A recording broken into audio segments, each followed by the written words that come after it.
Have you ever looked at a giant company and just wondered, how on earth do they know where all the money is going?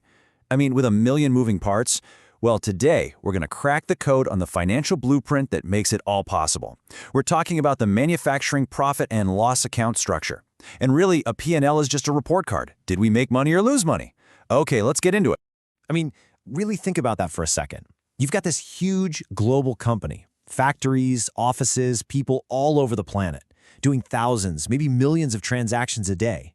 How do they make sure that when they look at their financial reports, the numbers are, well, real, that they actually make sense? That's the puzzle we're going to solve today. So, here's how we're going to do it. First, we're going to look at the big picture, the company's financial map. Then, we'll put on our detective hats and decode the different dimensions of the data. After that, we'll get into the secret logic, the rules of combination. And finally, we'll see how this whole system turns a bunch of rules into real, valuable insights. All right, let's jump right in with part 1, a company's financial map. This is all about going from what could easily be complete financial chaos to a system that gives you crystal clarity. So, the magic behind all of this is something called an account structure. And honestly, the best way to think about it is like a super strict mailing address, but for money.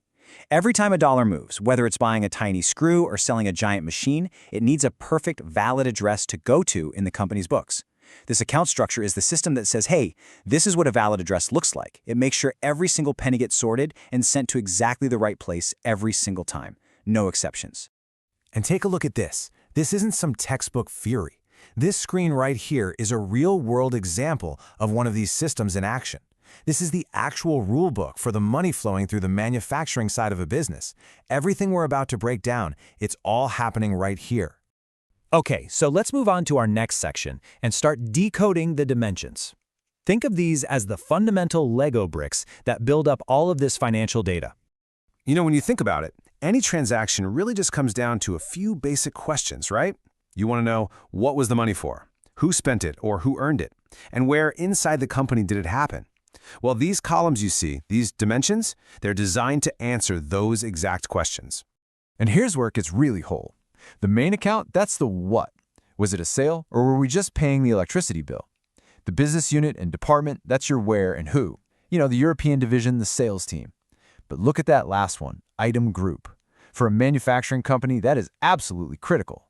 You have to know which specific products are bringing in the cash and which ones aren't. Put them all together, and you've got a unique financial fingerprint for every single dollar. Okay, so we have all our building blocks. But how do we stop people from just snapping them together in ways that make no sense? That is where the rules of combination come in. This is the logic, the secret sauce, that forces everything to line up perfectly. Let's go back to our main screen for a second. See all those rows? Every single one of them is a rule.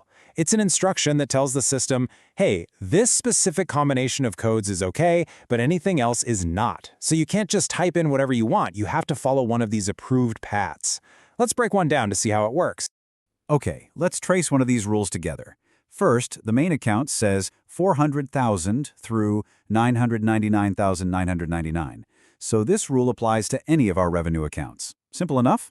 Next, business unit has a little star. That just means any business unit can use this rule. It doesn't matter.